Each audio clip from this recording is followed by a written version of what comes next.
Greetings all, Dr. Raphael X here with my special friend, Dr. Victor Salas. We're going to talk today about Suarez slash Molina doctrine of middle science, middle knowledge rather, um, and a controversial topic in the academic world. But before anything else, let us begin with the sign of the cross.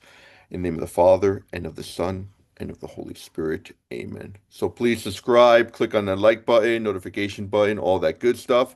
So, yeah, we're having Dr. Salas here as a returning guest to talk about this profound topic. Again, controversial. Seemingly, it's attacked today by Thomas. Some people think it's heretical, which actually I think it was Pope Paul. You could tell which pope it was, who actually he prohibited from each side accusing the other ones of heresy. But basically, middle knowledge comes from Rodrigo de Molina, who wanted to justify obviously the God's omnipotence with human freedom, and he does it in a very synthetical, very beautiful way. Basically, it's called middle knowledge because it's in between. We'll talk about this, the knowledge of simple knowledge of God and the knowledge of vision, which we'll get to. But basically, I just want to start off with because we understand things in parts through analysis, and after we synthesize, because we're made of parts, we have to take God's knowledge as parts. We understand God's knowledge through its objects, by its objects. So that's why we're kind of making this analysis. But God is pure simplicity.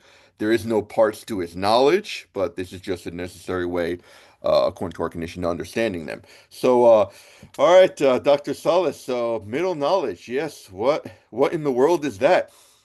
Well, as you noted, it's a subject surrounded by a great deal of controversy, and I suppose we shouldn't be surprised by that, right? You alluded to the Auxiliis controversy, which was generated at the end of the 16th century, and basically it was a controversy surrounding this issue. We're trying to hold a number of things in balance, right? I mean, this has always been. You mentioned Luis Molina, this Catholic theologian, this Jesuit theologian, and Catholicism always tries to maintain this kind of uh, middle route, right? This kind of balanced situation. So what we're trying to balance here is this: the idea that God is absolutely omnipotent, right? Everything falls within the power of God, but also not just omnipotent, but also supremely providential. That is to say, when God creates, it's not as though he's some kind of deistic God who just stands back and lets what he has produced unfold according to its own designs. Rather, he himself is, we might say, the designer and organizes things according to providence. And so, I mean, when you look at something like sacred scripture, right, it's this kind of one unfolding narrative of, that God has made a covenant with his people. He has promised to reveal certain things. He has made covenants with his people. You have the prophets, so on and so forth. And as we find in the New Testament, what he has promised comes to fruition. And the obvious high point in that would be the sending of his only begotten Son in Christ. And so here, God obviously operates with a kind of providential care over his creation. But at the same time, we want to balance that with the same notion that, or I should say, with another notion that human creatures, at least, are free.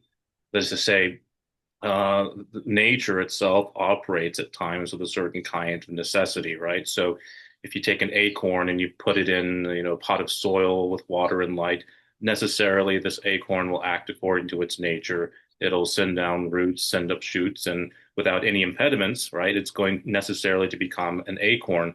But yet creatures such as yourself and me, created persons, right, with free will, um, we have the ability to act with freedom, right? Which is to say, without any kind of necessary compulsion. And so then, if that's the case, if creatures, human creatures, persons, can act with freedom, then how can it be the case that God is able to providentially organize everything, right? And so, I mean, you think about this, again, within the religious domain, Jesus Christ was promised to us. That is to say, that God would send his only begotten Son.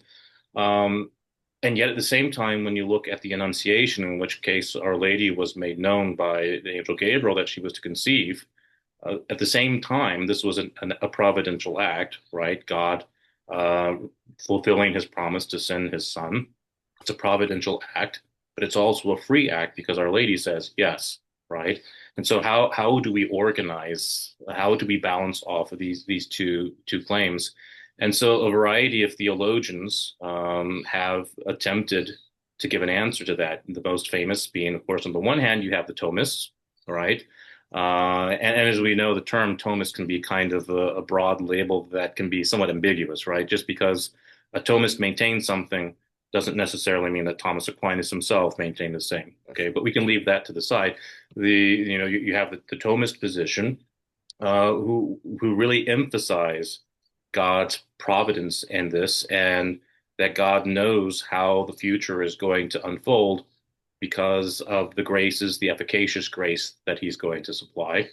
On the other hand, you have the Jesuits, right? And as you mentioned earlier, the chief architect of if you want to put it that way, of the Jesuit position is Luis de Molina, who, when he was commenting upon Thomas's prima pars of the Summa Theologiae, was attempting himself to wrestle with these things, right? How do we maintain God's providence?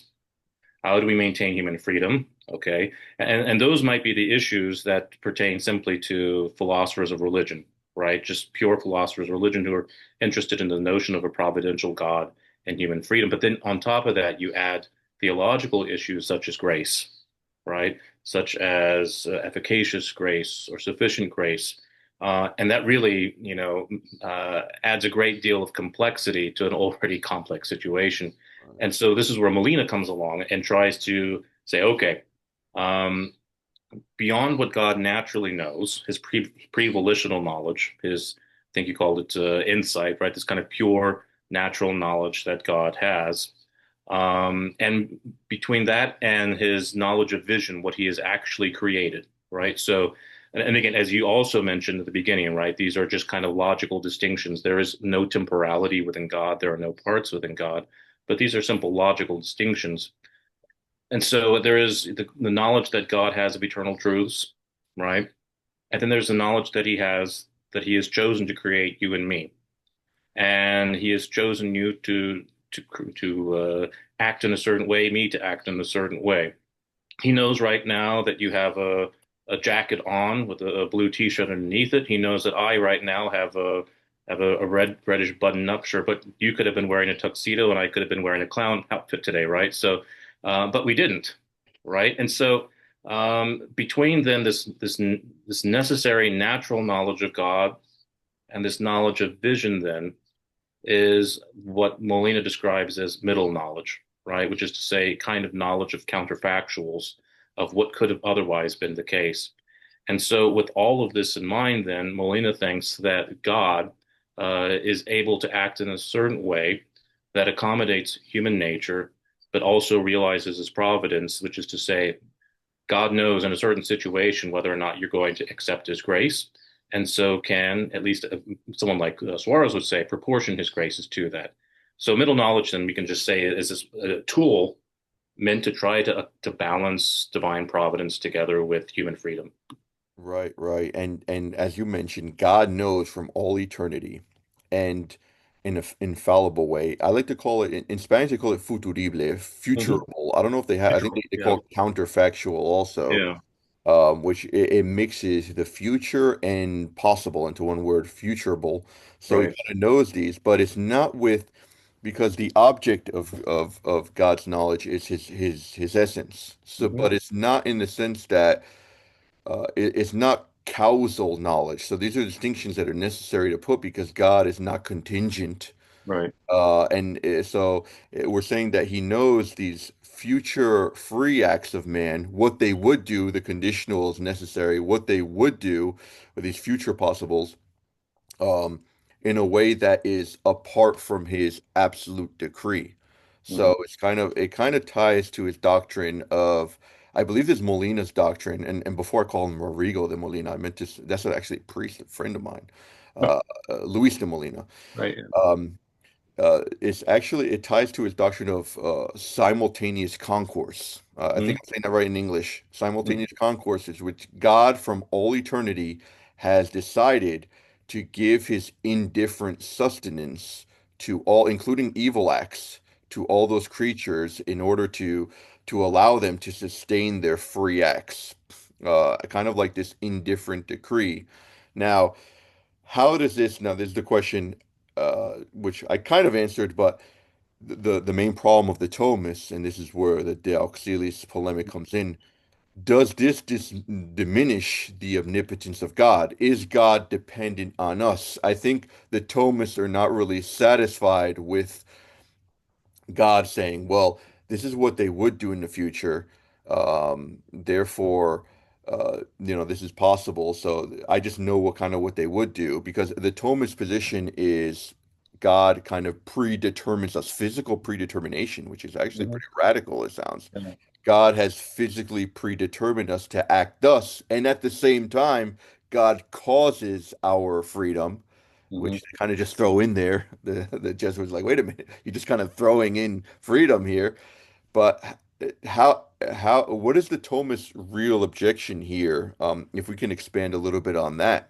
Yeah, and so a balance always comes with certain tensions, right? And so um, the tensions in this debate, I mean, broadly speaking, between the Thomists on the one hand and the Jesuits on the other, it seemed that the Thomists thought that the Jesuits were placing way too much emphasis on human freedom, right? That, okay, when it comes up to something like efficacious grace, we can say, well, God gives everyone sufficient grace, right? God gives Our Lady sufficient grace to say yes to the angel, okay? But then the question is this, at what point does it become efficacious so that what God wants to produce actually comes about? And so what God wants Our Lady to say is yes to the angel and thus to conceive of God's Son, right? And so he gives her sufficient grace. Is it necessary then, in addition to sufficient grace, for God to bestow yet another grace, namely efficacious grace? Right. And so the Thomists wanted to say yes, right? That in addition to sufficient grace, and this is the grace that God gives to everyone, okay, that God also gives efficacious grace. And so to Our Lady, then, when the angel was saying to her, you are to conceive God's Son, God is, in addition to sufficient grace, bestowing to Our Lady efficacious grace, which is precisely why she says, yes, be it done unto me according to thy word, okay? Um, and so what that is emphasizing then, so it seems, is God's providence. Okay. Whereas your Jesuits like Molina want to say, well, the difference between efficacious grace and sufficient grace is that, well, the human will has cooperated with the sufficient grace.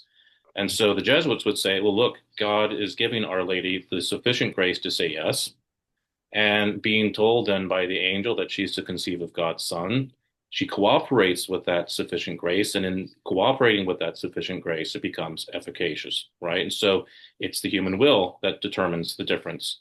And so what this leads to is precisely, as you mentioned, this kind of tension. The Dominicans want to say, hey, you're placing way too much emphasis on human freedom. And so this looks a great deal like Pelagianism, right?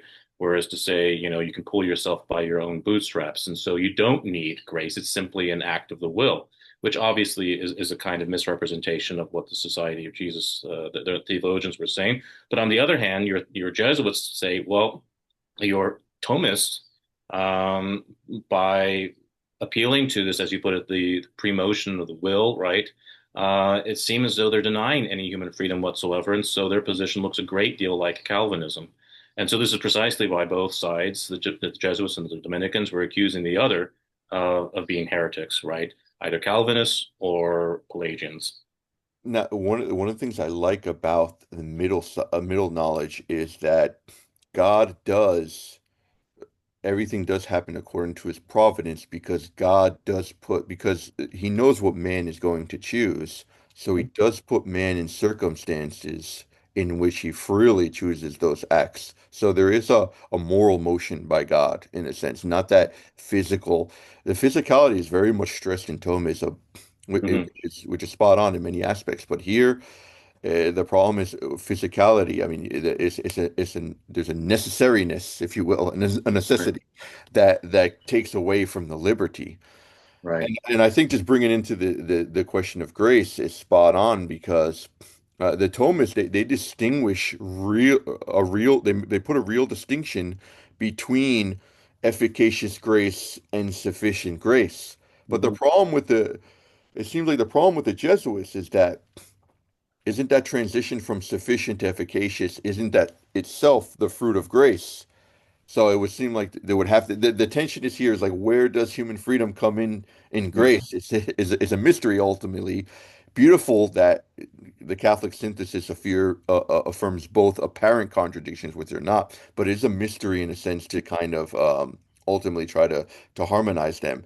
Um, but I do see in the middle knowledge, the omnipotence of God is safeguarded because it is God who's still in charge that man really freely acts what is in God's providence. It's not Mhm. like, so it's still those circumstances, isn't that true that God has still put man into those circumstances? Right. And so, I mean, that's kind of the twist on the whole idea that Molina developed by someone like Suarez, right? This notion of congruence is that God knows what circumstances an individual person would best respond to his grace. And so, one example that I think of to myself is when our kids were small. The night before, every evening, my wife would go around the living room and leave little books that she wanted the kids to pick up. Right? She knew that if she simply told the kids, "Pick up this book and read it and learn from it," that they would be disinclined. Right? Mom's telling me to do something, and so yet she knew how they would think. Right? That so and so would sit in this chair, so and so would sit in this chair. And if I leave this book right here and it seems a bit captivating, it has an interesting picture on the cover, or I leave this book over here, that I know this person sits in this chair every morning. And what's going to happen? Sure enough, sun comes down, sits in the chair, looks around, spies the book, picks it up, and begins to read it. Right. And so it's just kind of, um, I know the circumstances in which this kid is going to do something or in which he's not going to do it. Right. And so if this is what a human intelligence can achieve, then we can say certainly God knows all the counterfactual situations, right? That fortunately, I'm not in some kind of situation in which I would have to, um, you know, defend my faith or be executed like a martyr, right? Maybe I don't know how I would react. I would like to think that I would react with some kind of courage and virtue and valor, but I could just be a crying little girl at the end of the day, right? And so maybe it's thanks to God's great providential care that He didn't put me in those circumstances, whereas someone else who does have a truly heroic, virtuous character could endure such a trial and come out the victor in the end. And so, I'm also I think here of Augustine's Confessions, right? And a nice, very important spiritual autobiography, and everyone remembers the opening to that text, right? That you have made us fear yourself, O Lord, and our hearts are restless until they rest in you. But what's interesting in the second book of that, it begins with a kind of equally captivating kind of claim that um, you made me to love and to be loved, right? I desire to love and to be loved. And then what happens in that work, in that book, is we see how Augustine um, pursues that desire, the desire for love, in a very disordered way. And if you remember in that text, he focuses a great deal of time on the theft of the pear, right? Mm. And as he tells us, it was a nothing. The theft of the pear was a nothing. It's kind of like the negation of sin, right? Sin is parasitic. It deprives one of something. It just destroys. And so, but what's interesting is that he spends so much time reflecting upon the theft of the pear. And what does he tell us? He said, "Had I been alone, I never would have done this." And so, if you remember in that second book, is where he tells us he had a lot of these pestilential friends. They went about in the streets and they caused problems, and they encouraged each other on to vicious activities rather than virtuous acts. And as he's reflecting, he thinks, had I been alone, I never would have done it, right? And so here we have this kind of counterfactual situation in which if circumstances had been otherwise, right? If Augustine hadn't been with this group of deadbeat friends, if his father hadn't been out of a job and finances hadn't been so scarce, then Augustine would have been in a completely different situation, and maybe he wouldn't have traveled down the path of depravity, right?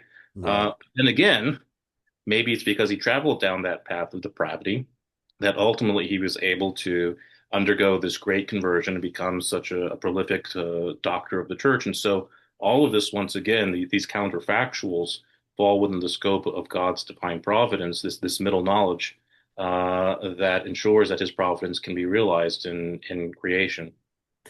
Yeah, that's beautiful. I mean, St. Augustine himself said that God only permits evil to bring out a greater good Right. from that. So that even how evil falls into God's providence, because it comes to my mind that, like Judas, for example, which, I mean, according to the Lord's words, he's pretty much condemned, even though the church doesn't really teach anything explicitly, but you can deduce that from the Lord's Sure. words. Could God have placed him in circumstances where he wouldn't have been condemned? Yeah. Possibly, yes. But so like make him not in charge of the money. Right. But the issue is here, and this is where I think people today are kind of they just tend to focus too much on freedom. I think we have fallen into a Pelagian spirit. I understand the concern of the Thomists that kind of want to resuscitate the omnipotence of God. And this is where middle knowledge does this. God if he knew what Judas would have done if he was in other circumstances. He possibly would have been saved. But God still put him in a situation where he freely, because God does not condemn anyone, we condemn ourselves, where he still freely chose eternal condemnation, but in the end, it's still God's omnipotence and is for his greater glory and in the end for a good of a greater amount of souls. Because even the souls that are condemned, they glorify God in his justice. So, and there could be a greater good for that for others, the salvation of souls, yeah, subsequent souls afterwards, meditating on that, that as a bad example. So it's interesting that to stress this, the omnipotence of God is safeguarded. God just puts us in situations where we choose sin, but freely. Yeah. We have done it. It is not God who has done it, even though that sin is in God's omnipotence. The problem with the Thomist position is that you cannot but make God the cause of evil. Is that not the case? So yeah, I mean, God foresees that Judas will fall, right? Mhm. That in these circumstances, the circumstances in which he is placed in charge of the money, the circumstances in which he is given 30 pieces of silver to betray Christ, God foresees that Judas will in fact betray Christ, but and he foresees it through middle knowledge, right? As you pointed out, Right. maybe if only he was offered 5 pieces of silver, or maybe if he was placed, an entirely different circumstance, Right. Judas would have said no. But what's important to point out is that when Judas says yes to the offer to betray Christ, and God sees this, it is not as though God's middle knowledge is forcing the yes. God knows that Judas will say yes because Judas says yes, right? Right. Right. And so I think that there's a wonderful balance then, as you put it, between the providence of God, right? As well as human freedom. And I think someone such as Suarez points out this is entirely this notion of middle knowledge is entirely biblical. It's theological. I mean, look, you even have Christ who tells Peter, right, before the cock crows 3 times, you will betray me, right? I know the situation here that if you're in such and such a situation that you're going to betray me. And so it seems as though we have to admit that God has some kind of providential counterfactual knowledge of what could be the case, of what would be the case, and is able to organize creation as such that it will freely, in fact, accomplish the divine providence. But as you know, when it comes to the Thomistic position, it's very difficult to see how they don't embrace the Thomists a kind of theological fatalism, right? That in order for a person to be able to carry out a certain meritorious act, um, his or her will has to be directly moved by God, right? And so, I mean, I guess you can try to get around this by saying that God wills that you do something, that you do X, whatever X happens to be, and God wills that you do X freely. Well, okay. I mean, I like how that sounds, right? But at the end of the day, is freedom really preserved? And so, I mean, this is why you have, I guess you can say, your two competing camps of an idea of what constitutes freedom. Is it a kind of libertarian account of freedom, such as we find championed by thinkers like Molina or Suarez, which understands the will as this kind of indifference, right? That when everything is there for it to be able to act, the will has the power to act or simply not act. Or do we have a kind of compatibilistic notion of the will, right? In which case we have a kind of, shall we say, and that theory, the compatibilist account, also makes sense as well in light of the fact that there's sin, right? That we're weakened and that we don't do what we should do, and that freedom is the ability to do what is good, right? And the problem that we don't always do what is good, and some oftentimes sin, is because we're weak. And in that sinfulness, there's a kind of a lack of freedom. And so there, again, there is a sense in which this makes good sense, right? That is to say that, look, you need God's grace in order really to be free. And so I think that's just, as you pointed out earlier, the mystery, right? Is that we're trying to give some sort of account of human freedom, um, but you're trying to capture something which is so intangible, so inscrutable that any effort to try to really throw light on it sometimes has the unintended consequence of just turning it into something different entirely. That's right. That's right. And the Thomists, I mean, if basically God gives you efficient graces, they're efficient because they're really distinct from sufficient graces.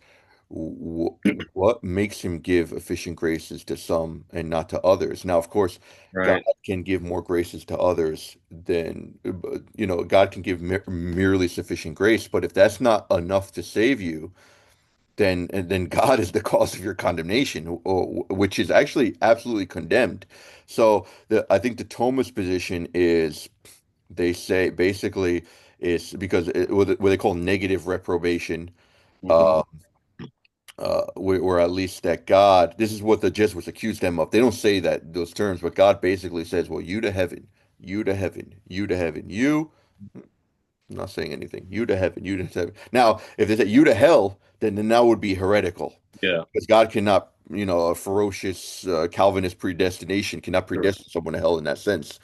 Um, but basically, that's what they're doing. I mean, right? Well, then, Because, right, the question is it logically possible for God to give efficacious grace to everyone? And it doesn't seem as though there would be some kind of contradiction in that notion. So the obvious question then for the Thomas would be, well, why doesn't God give everyone right, efficacious grace? And I think the Thomas could respond to the Jesuits in a similar way, at least the congruism of someone like Suarez, right? Well, why doesn't God place everyone in a situation yeah, in which that's that person would cooperate with grace? And right, so, I mean, there's going to be tensions there, and you can right, see. I mean, um, there's obviously providence. God obviously operates with providence, and there's some pretty major actors in that, right? Think, right, Abraham, Moses, Isaac, Jacob, Our Lady, the apostles. These are key characters in salvation history, and it would kind of, I don't know, not exactly defeat God's purposes, but it would seem to be underwhelming if one of these characters simply said, you know what, I think I'm not going to participate. If Our Lady said, no, I'm not going to bear Christ, the yeah, Son of God, I'm not going to, or Joseph divorced Our Lady, or if Simon Peter never went along, it would be obviously quite counter to what we would expect in terms of salvation history. And so you would expect there to be a little kind of extra, kind of let's make, let's hedge our bets. Let's right, make right. sure that everything works out with these people. Okay. So you can understand that, but at the same time, why not everyone else as well? Right. Right. I think you can believe as a Catholic that certain people are predestined without Sure. God Yeah. foreseeing their merits to Yeah. heaven, Yeah. to heaven, not to hell, right? To Yeah. Yeah. heaven, Yeah. without God foreseeing their merits. But And that obviously, makes sense, right? I mean, that makes sense. I mean, obviously, look at Our Lady. right, You would certainly expect God to surround Our Lady with a great degree of grace to ensure that His providential plan in her regard is fulfilled, and one is not surprised, or at least one shouldn't be surprised at her lofty position in heaven as the Queen of Heaven. But with the rest of us, we might say, well, still, um, why is it the case then that certain accommodations are made for certain people but not for everyone? And I think that again, that's just part of the tension that resides in any kind of effort to come to terms with this mystery, right? Is that um, you are applying human reason to something that we can attain a certain degree of intelligible purchase on the mystery, right? We can make sense of it to a certain degree. And I think this is true of all mysteries, right? Like the Trinity, the Incarnation, or even something like the Eucharist. But at a certain point, human understanding is always going to begin to limp, right? And it's going to begin to sag under its own weight and simply not be able to accommodate the mystery that's there before it. Yeah, no, for sure, for sure. It's interesting that you mentioned the Thomists kind of bring up the same objection to the Molinists, but at least they have a clear justification of liberty.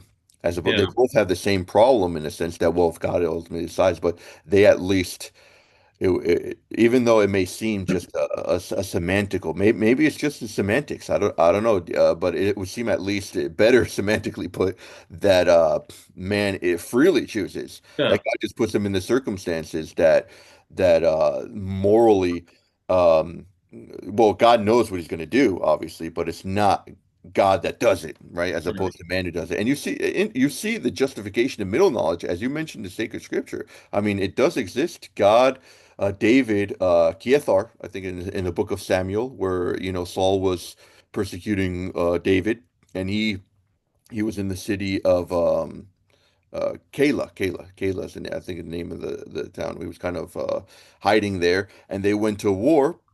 And I think they went to war with Saul. I don't remember exactly the context, but basically, David he consulted our Lord, and he said, if if I stay with these people and Saul captures them, or no, will these people this is what happened. Will these people turn me over to Saul if Hmm. I stay?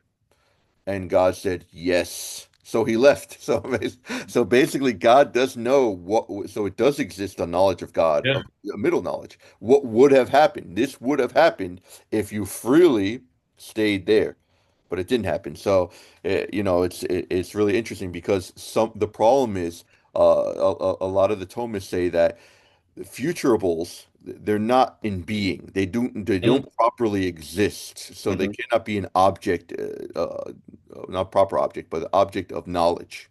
Hmm.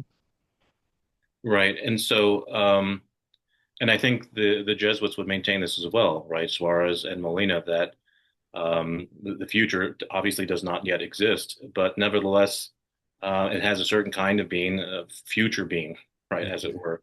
And moreover, something doesn't have to exist, the term that they often use in rerum natura, right? And in reality, something doesn't have to exist in order for it to be an object of thought, right? And so, I mean, you hear closely associated with the notion of middle knowledge, the notion of possible world theory, right?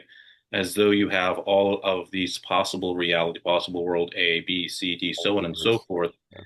as if they're just dangling out there like apples before God, and God chooses which one he wants to pluck and realize. Now, there might be certain philosophers out there who want to say that these possible worlds have a certain kind of reality unto themselves, a certain kind of being. And you even find these philosophers operating within the Middle Ages, within the Christian tradition, but nevertheless, someone like Molina or Suarez are going to say possibility is nothing intrinsic to something, right? Possibility is just an extrinsic denomination, so it seems, with respect to God.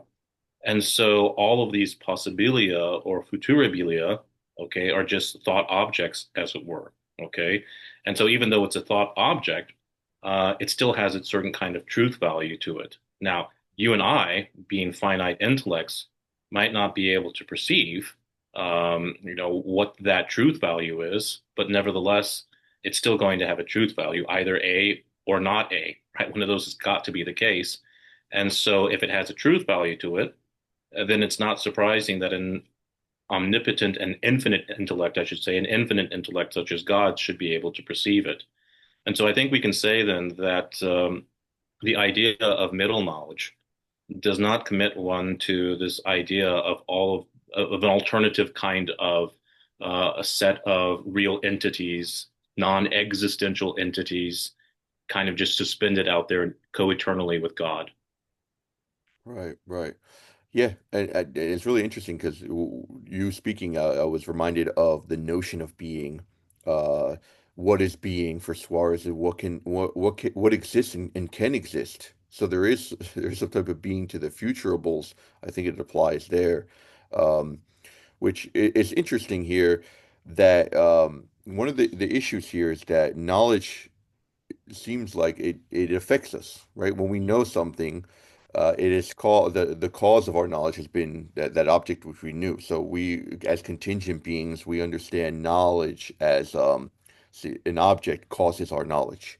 Now Mhm. the thing is that cannot happen in God Mhm. because our freedom cannot, our future free acts cannot cause something in God.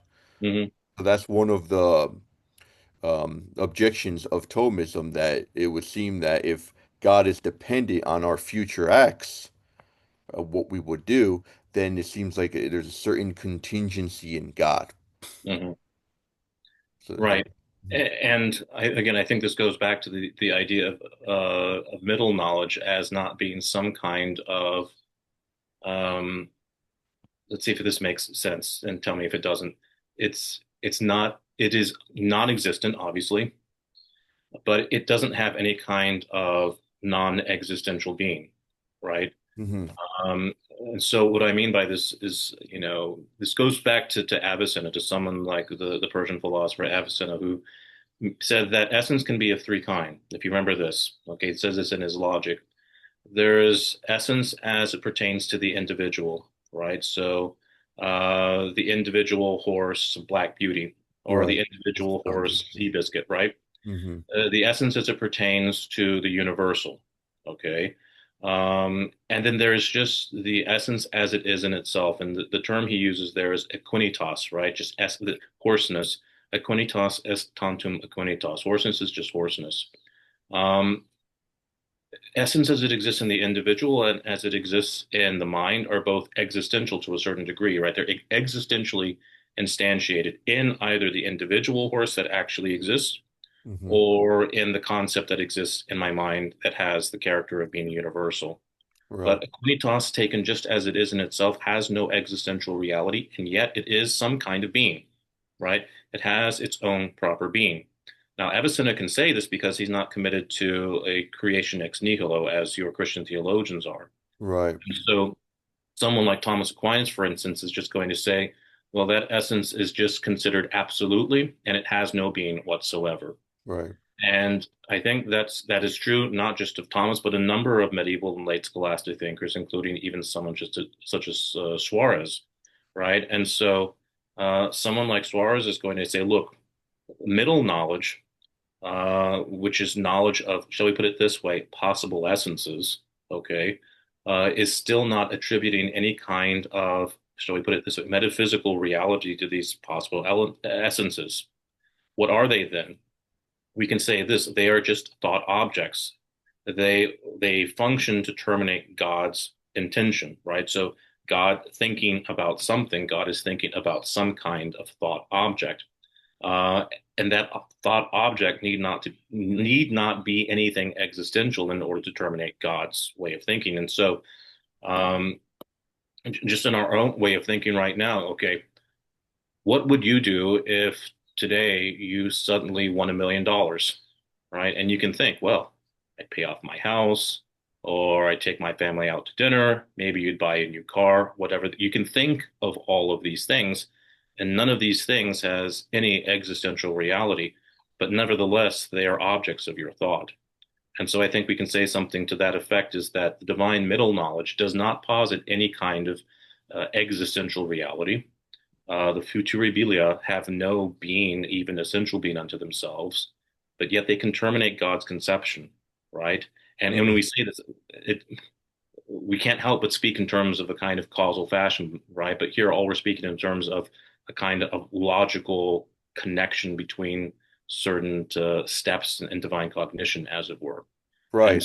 Yeah. No. so I think, yeah, middle knowledge then still pertains to non-existent reality, but it can still function as a truth maker, right? So I can say, if you won $1 million today, and I think we both know it's probably very unlikely that you will, right? The lottery is extraordinarily unlikely. But if you won $1 million, either you would be stoic in the face of that, right? You would just continue along the way, or you wouldn't. you would jump up and down, be ecstatic, tell your wife, do cartwheels in the front lawn and whatever. Okay. One of those has got to be true, right? Since they're both, you're either stoic or you're not. One of those has got to be true, even though right now neither of them truly exists. And I think that's the kind of power that middle knowledge has for someone like Molina and Suarez. So you're saying basically the futurables don't have a formal existence. Right. They don't have any existence whatsoever. They don't have any kind of being whatsoever Right. in themselves. Right, Right. right, right. Interesting. Yeah, but they do have a foundational being. Can we say fundamentaliteit in Well, re or no? I can say there's a kind of truth to them, Right, right? right, Um, there's a truth regardless of whether or not they will ever be. And so, I mean, look, it is possible for you to have become a priest, have been ordained a bishop, to be made a pope, right?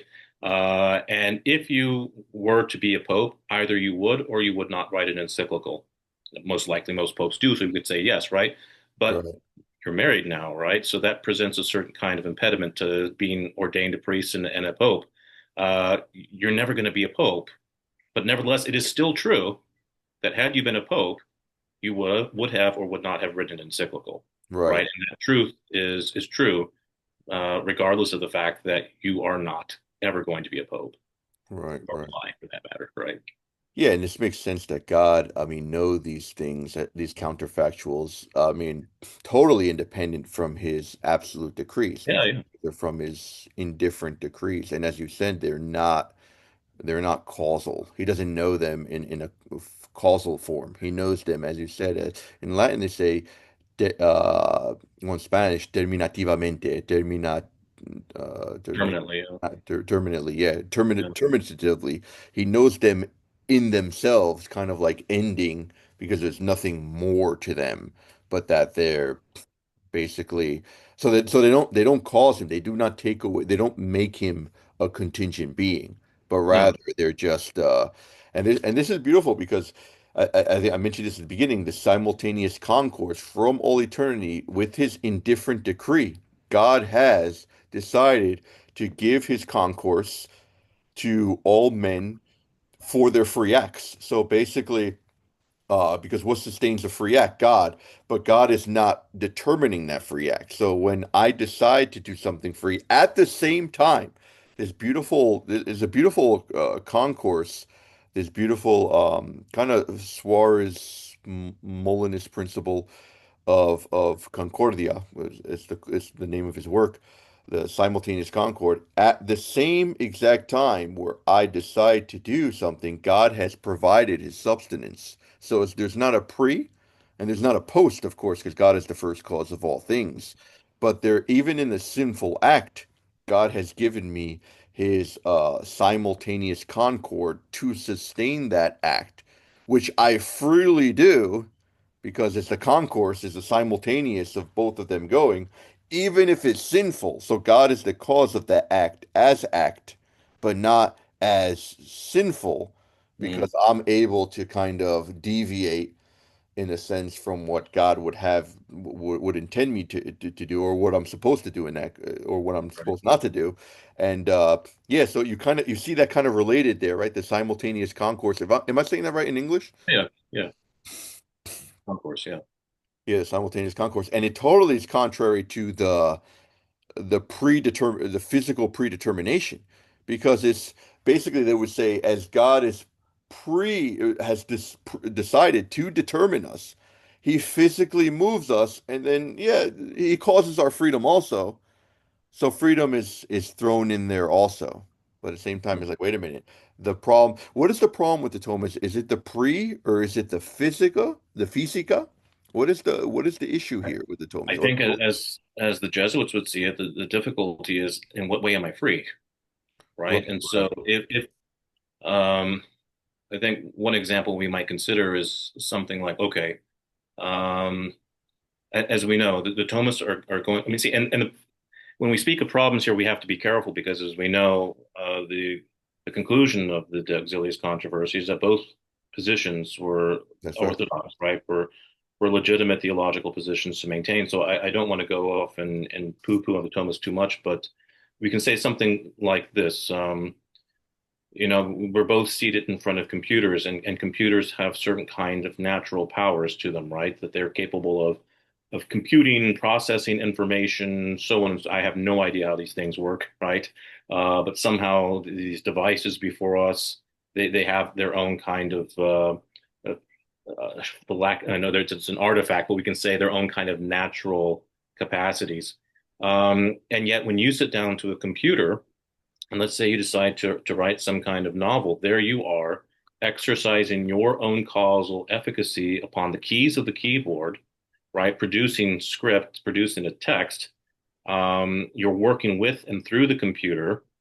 You're not violating its nature, right? But yet you're producing something, a novel, right? You're producing something that exceeds the scope entirely of the computer there. The computer's not going to produce simply on its own a novel. It's going to take your causal influx into the computer to produce this novel. And so we can say this is kind of the Thomistic position is that, all right, here we are. We are these natural agents, these free entities, kind of, right? Well, yes, we're free entities, they would say. Um, and nevertheless, we need grace, which doesn't destroy our nature, obviously, but perfects it and elevates it. And so, in order to attain what we are supposed to do, uh, beatitude, this is something that exceeds our nature. And so, this is, yes, obviously, why you're going to need God's grace to move you, so to speak, to an end which exceeds your nature, namely the beatific vision. So, we can see how the Thomists want to maintain that, and Right.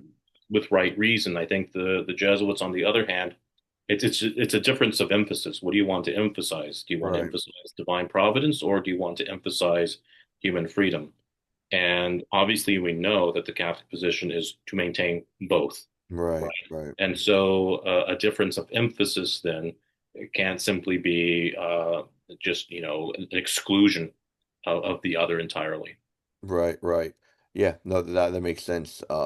Because I mean, the Thomists accused the Jesuits of being Pelagianists, and the Jesuits accused the Thomists of basically being, Calvinist, yeah, Lutherans, Calvinists, yeah. and but basically, it is a question of emphasis and really freedom, acting in freedom. There could be the synthesis in the sense that obviously grace and freedom is in grace, and that's the mystery in itself. Also, Mhm. how does grace move us if freedom is essentially not necessary?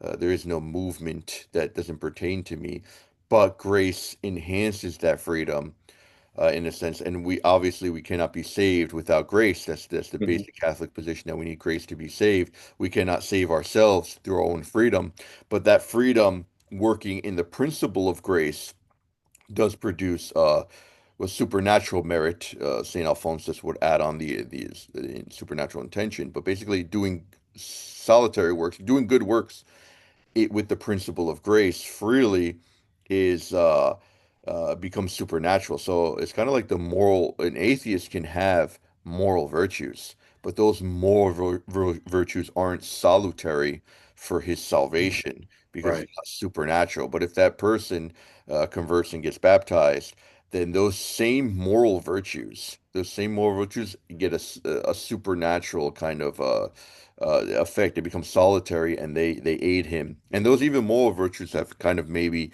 in a natural sense, have paved the road to him to be more open in a sense, even though that's a preparation of grace to Right. receive grace. The issue also here is very with the Pelagian and semi-Pelagianism is very hard to say because some people say all is grace. People don't like that, but in a sense, it is true. We cannot totally reject the Thomist position. All is essentially grace, even the solitary acts or the act that we do, the assent of faith, which is a supernatural act even though the will, the will commands the intellect to assent, that is a fruit of grace. It's a grace Hmm. working, the grace of wanting to get baptized. You don't have the sanctifying grace, but the prevenient grace is working.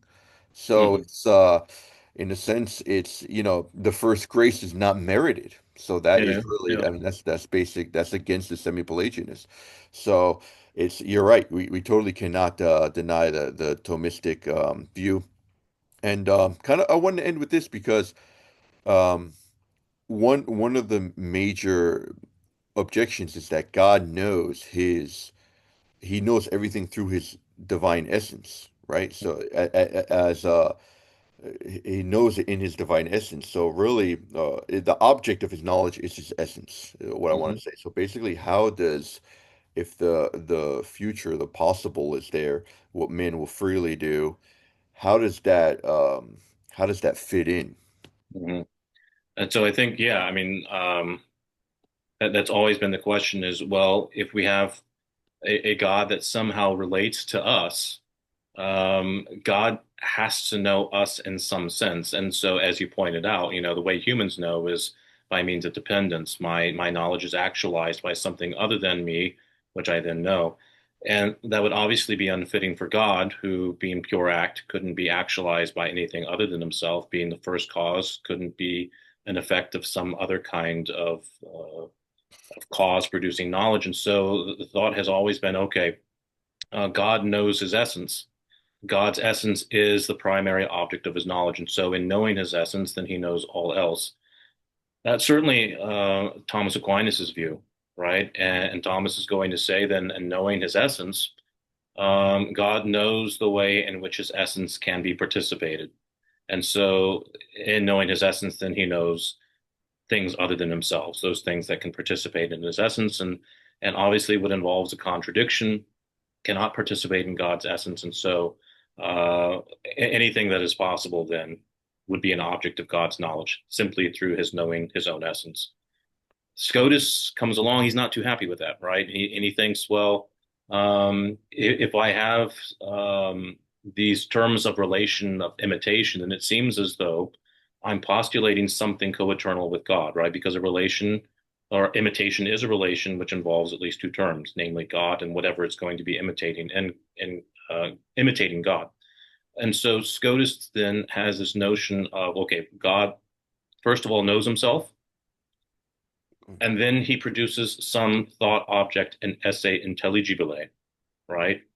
And then God knows esse intelligibile and relates that to himself and sees it as participating in himself.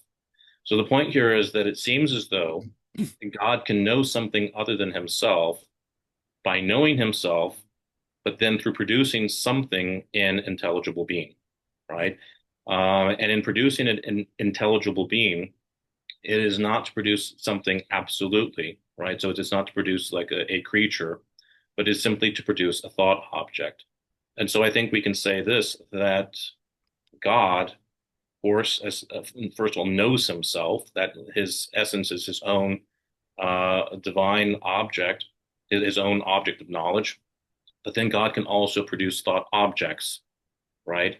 And those thought objects, again, don't have to be anything that really exist, but just something that terminates the divine cognition. And the way we can say right now, you're thinking of a gold mountain. Now, I don't know whether or not out in the universe there exists a gold mountain. There may or may not have be such a thing. But I can say for right now, insofar as we're thinking of a gold mountain, it is not owing to the fact that there exists a gold mountain that I'm able to think of one, right? Mhm. And this non-existent reality, a gold mountain, is still nevertheless capable of terminating my thought, of being an object of thought. And so it has no metaphysical reality, and yet I'm capable of thinking of it. And so I think then we can say, okay, God has knowledge of himself, and he is capable of producing certain thought objects, these future contingents, right? And these future contingents have a certain kind of intelligible structure that either they will be self-contradictory or not. And so I think we can go from there and say, look, God can produce these thought objects without committing him then to either knowing anything other than himself as being dependent upon something in order to know it, right? Or saying that these thought objects have some kind of metaphysical extramental reality unto themselves.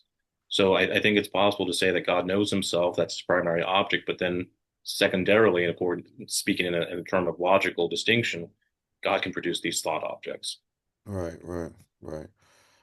Yeah, it's very interesting. See, it's according to our way of understanding because Sure. we're the Yeah. complicated being. God is pure simplicity. Right. So it's but it's necessary. It's Yeah. necessary, and it's we cannot despise. We have to love the philosophy and theology, but also with but always with the culminating with the effects of our will to loving God, ultimately knowing. I don't think there's anything wrong with poo-pooing on a Thomas position. Okay. All right. No, no, you just don't call them heretical.